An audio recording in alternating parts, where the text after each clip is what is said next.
میری ساتویں بیٹی اور شہنشاہ جنات کا وعدہ۔ رقیہ، خدا کے لیے مجھے تنگ مت کرو، مجھے بھوک نہیں ہے، میرے شوہر نے کہا۔ آپ سارا دن اتنی محنت کرتے ہیں، گھر آ کر بھوکے سو جائیں گے تو ایسے تو آپ کی صحت خراب ہو جائے گی۔ یہ سنتے ہی میرے شوہر اٹھ کر بیٹھ گئے اور غصے سے بولے، آج 1 روپے کا کام نہیں ہوا، چھوٹی سی ہڈی ہے میری، اور بیٹیوں کی لائن لگی ہے، کیسے گزارا ہوگا ہمارا؟ بول، اب اگر میں کچھ کہہ دوں گا تو نے کہنا ہے شوہر ظالم ہے، اسے بیٹیاں اچھی نہیں لگتی ہیں۔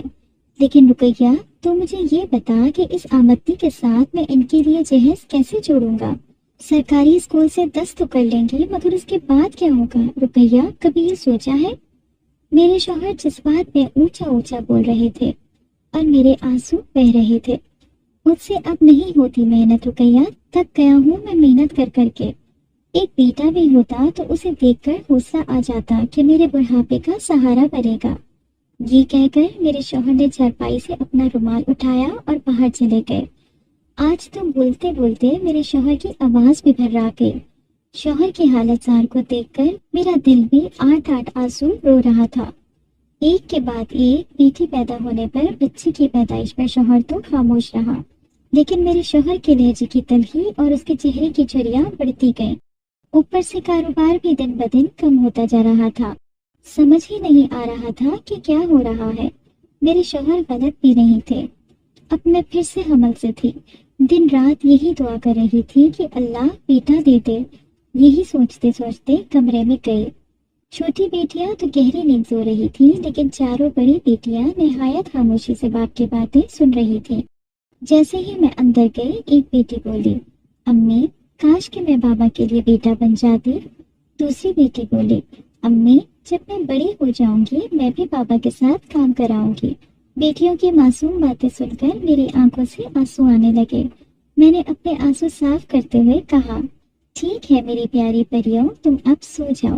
میں نے بیٹیوں کو سلایا تو میری بڑی بیٹی نے لیٹتے ہوئے کہا، امی، میں 9ویں جماعت پاس کر چکی ہوں، آپ بابا سے بات کریں، اگر انہیں ہڈی پر میری ضرورت ہے تو میں آگے نہیں بڑھتی، مجھ سے بابا کی پریشانی نہیں دیکھی جاتی۔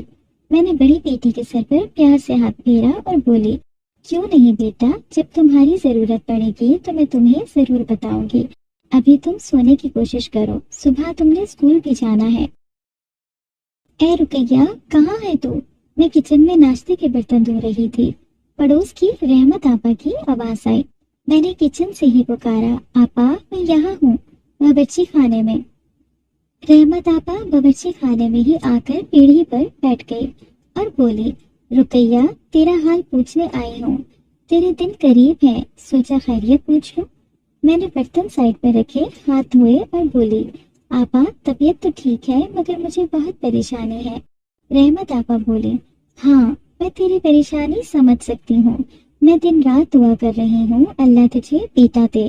بھائی فضل بھی بہت پریشان رہتا ہے، کام کاج بھی تو نہیں ہے اس کا، خیر اللہ تجھے بیٹا دے۔ میں نے کہا، رحمت آپا اگر اس بار بھی بیٹی ہو گئی تو؟ رحمت آپا بولی، جو اللہ دے تو اس پر راضی رہنا، دیکھنا اچھا ہی ہوگا، میرا دل کہتا ہے۔ میں نے کہا، اللہ آپ کی زبان مبارک کرے آپا۔ آپا میں آپ کے لیے چائے بناتی ہوں۔ رحمت آپا بولی، نہیں چائے کی ضرورت نہیں، میں تو بس یہ بتانے آئی ہوں کہ آج شام شگفتہ کے گھر پر میلاد ہے، خود نہ آ سکو تو بچیوں کو بھیج دینا، بچیاں بھی دعا میں شامل ہو جائیں گی۔ میں نے کہا، ٹھیک ہے آپا، ضرور بھیج دوں گی، اب میں چلتی ہوں، اپنا خیال رکھنا، اور جب بھی میری ضرورت پڑے بڑی بیٹی کو بھیجنا، میں فوراً آ جاؤں گی۔ میں نے کہا، شکریہ آپا، مجھے آپ کی وجہ سے بڑی تسلی رہتی ہے۔ رحمت آپا اٹھی اور چلی گئی۔ میری چھوٹی بیٹی 5 سال کی تھی، اسے تو میں نے میلاد پر نہ بھیجا، باقی 5 بیٹیوں کو میلاد پر بھیج دیا۔ بیٹیاں تو میلاد پر چلی گئیں۔ دوپہر کا وقت تھا، چھوٹی بیٹی کھانا کھا کر سو رہی تھی، مجھے کسی لمحے آرام نہیں تھا۔ میرے شوہر بہت پریشان رہتے تھے، دل بہت ڈر رہا تھا کہ کہیں بیٹی پیدا ہو گئی تو زندگی میں کوئی بھنچال نہ آ جائے۔ میں چھت پر گئی، ایک کمرہ چھت پر بھی تھا، اوپر والے کمرے میں گھر کا پرانا سامان پڑا ہوا تھا۔ میں نے بڑی پیٹی کھولی، اس میں میری ساس کی چیزیں پڑی ہوئی تھی۔ میری ساس بہت نیک عورت تھی، آج مجھے اپنی ساس کی ایک بات یاد آئی۔ میری ساس اپنی انگلی میں ایک انگوٹھی پہن کر رکھتی تھی اور کہا کرتی تھی کہ یہ انگوٹھی انہیں آنے والی ہر مصیبت سے بچاتی تو نہیں ہے، لیکن مصیبت سے نکلنے کا کوئی نہ کوئی راستہ نکل آتا ہے۔ جب وہ اس دنیا سے گئی تو میں نے ان کی وہ انگوٹھی سنبھال کر رکھتی تھی۔ آج میرا دل چاہا کہ میں وہ انگوٹھی پہنوں، کیا معلوم میرے گھر پر آنے والی بلائیں بھی ٹل جائیں۔ میں نے ایک چھوٹا باکس نکالا، اس میں مجھے وہ انگوٹھی مل گئی۔ میں نے وہ انگوٹھی پہن لی۔ میں نے انگوٹھی کو صاف کیا اور اسے چوم لیا، کیونکہ انگوٹھی بہت خوبصورت تھی۔ میری ساس کہا کرتی تھی کہ اسے یہ انگوٹھی کسی فقیر نے دی ہے۔ میں نے پیٹھی بند کی اور کمرے سے باہر نکل آئی۔ کمرے کا دروازہ بند کرنے ہی لگی تھی کہ اچانک ایک تیز خوشبو کمرے میں پھیل گئی۔ یہ کیسی خوشبو ہے؟ میں حیران و پریشان کمرے میں ادھر ادھر نظر دوڑانے لگی کہ اسی لمحے ایک آدمی میرے سامنے آ کر کھڑا ہو گیا۔ اسے دیکھتے ہی میری چیخ نکل گئی۔ اس سے پہلے کہ میں نیچے بھاگتی وہ بولا، یہی رک جاؤ۔ اس کا اتنا کہنا تھا کہ میری لاکھ کوشش کے باوجود مجھ سے ایک قدم بھی اٹھایا نہیں جا رہا تھا۔ میں نے ڈرتے ڈرتے پوچھا، کون ہو تم؟ وہ کہنے لگا، میں اس انگوٹھی کا جن ہوں۔ جو بھی یہ انگوٹھی پہنتا ہے مجھ پر یہ لازم ہو جاتا ہے کہ میں اس کی مدد کروں۔ میں بری طرح کانپنے لگ گئی۔ میں نے کہا، میں تمہارا یقین کیوں کروں؟ وہ بولا، تمہاری ساس نے مجھ پر ایک احسان کیا تھا۔ میں بھوکا تھا تو تمہاری ساس نے مجھے کھانا کھلایا تھا۔ تب تمہاری ساس کو میں نے یہ انگوٹھی دی تھی کہ جب بھی اس انگوٹھی کو چومو گی میں مدد کے لیے آ جاؤں گا۔ ساس کا سن کر میں نے کہا، میری ساس کو تو یہ انگوٹھی کسی فقیر نے دی تھی۔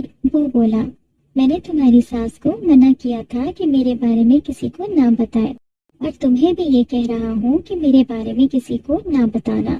اس انگوٹھی کا راز رکھنا ورنہ میری ساری طاقت چلی جائے گی۔ یہ کہہ کر اس جن نے اپنی آنکھیں بند کی اور بولا، تمہاری 7ویں بیٹی پیدا ہوگی۔ میں نے کہا، کیا؟ تم اتنے یقین سے کیسے کہہ سکتے ہو؟ جن بولا، 7ویں بیٹی کی پیدائش سے تمہارے لیے بڑے مسائل پیدا ہو سکتے ہیں۔ میں نے کہا، اگر تم سچ کہہ رہے ہو تو میری مدد کرو۔ جن بولا، اس معاملے میں تمہاری مدد شہنشاہ جنات ہی کر سکتا ہے، تمہیں اس سے ملنا ہوگا۔ میں یہ کر سکتا ہوں کہ میں تمہیں شہنشاہ جنات کے پاس لے جا سکتا ہوں۔ میں نے کہا، کیا تم مجھے واپس لے آؤ گے؟ وعدہ کرو۔ جن بولا، میں نے تمہیں نقصان پہنچانا ہوتا تو اب تک پہنچا چکا ہوتا، لیکن تمہیں نقصان پہنچا کر مجھے کیا مل جائے گا؟ میری انگوٹھی تمہارے ہاتھ میں ہے۔ جب تم مجھے بلاؤ گی میں تمہیں شہنشاہ جنات کے پاس لے جاؤں گا۔ یہ کہہ کر وہ جن غائب ہو گیا۔ جیسے ہی وہ غائب ہوا میرا جسم حرکت کرنے لگا۔ اس جن نے کتنی باتیں کی مجھ سے، لیکن ایک بار بھی وہ پلک نہیں جھپکا۔ جنات پلک نہیں جھپکتے، یہ ان کی ایک نشانی ہے۔ مجھے یہ تو یقین ہو ہی گیا تھا کہ وہ جن تھا، لیکن میں اس کا کیسے یقین کرتی؟ یہ سوچتے سوچتے میں نیچے آ گئی۔ میں نے اگلے ہی دن رحمت آپا کو پیغام بھیجا۔ رحمت آپا بھی جلدی آ گئے۔ رحمت آپا نے چارپائی پر بیٹھتے ہوئے کہا، کیا بات ہے رقیہ، طبیعت تو تیری ٹھیک لگ رہی ہے، تو پھر اتنی ایمرجنسی میں مجھے کیوں بلایا ہے؟ میں نے کہا، رحمت آپا بالکل خالی ہاتھ ہوں۔ آپا آپ تو جانتی ہے شوہر کا آج کل کام کاج نہیں ہے، میں الٹرا ساؤنڈ کرانا چاہتی ہوں، پتا تو چلے بیٹا ہے یا بیٹی۔ تم مجھے کچھ پیسے ادھار دے دو۔ رحمت آپا بولی، ادھار کی بات نہیں ہے، تو نے بس خود کو ہی پریشان کرنا ہے، میں تو کہتی ہوں اللہ پر چھوڑ دے۔ میں نے کہا، آپا جو ہونا ہے وہ تو ہو کر رہنا ہے، اللہ مالک ہے، میں پریشان نہیں ہوتی، صرف دعا کروں گی۔ میری منت سماجت دیکھتے ہوئے رحمت آپا مان گئی اور مجھے محلے کے ایک LHP کے پاس لے گئی۔ اس نے الٹرا ساؤنڈ کیا تو بتایا بیٹی ہے۔ یہ سنتے ہی میرے آسان پتہ ہو گئے۔ ہائے اللہ، یہ کیسی آزمائش تھی! مجھے تو شوہر پر بھی ترس آتا تھا، وہ بھی غلط تو نہیں تھا، اوپر سے یہ تو اللہ کے فیصلے تھے، ہم اس میں کیسے دخل اندازی کر سکتے تھے؟ لیکن جس طرح آج کل میرے شوہر ڈپریشن میں جا چکے تھے، 7ویں بیٹی کی پیدائش کی خبر میرے شوہر پر کیسے قیامت گراتی، یہ تو اللہ ہی کو معلوم تھا۔ رحمت آپا نے مجھے گھر چھوڑا۔ میں شدید پریشانی اور اضطرابی کی حالت میں تھی۔ بیٹیاں تو اسکول گئی ہوئی تھی، چھوٹی بیٹی کمرے میں گڑیا سے کھیل رہی تھی،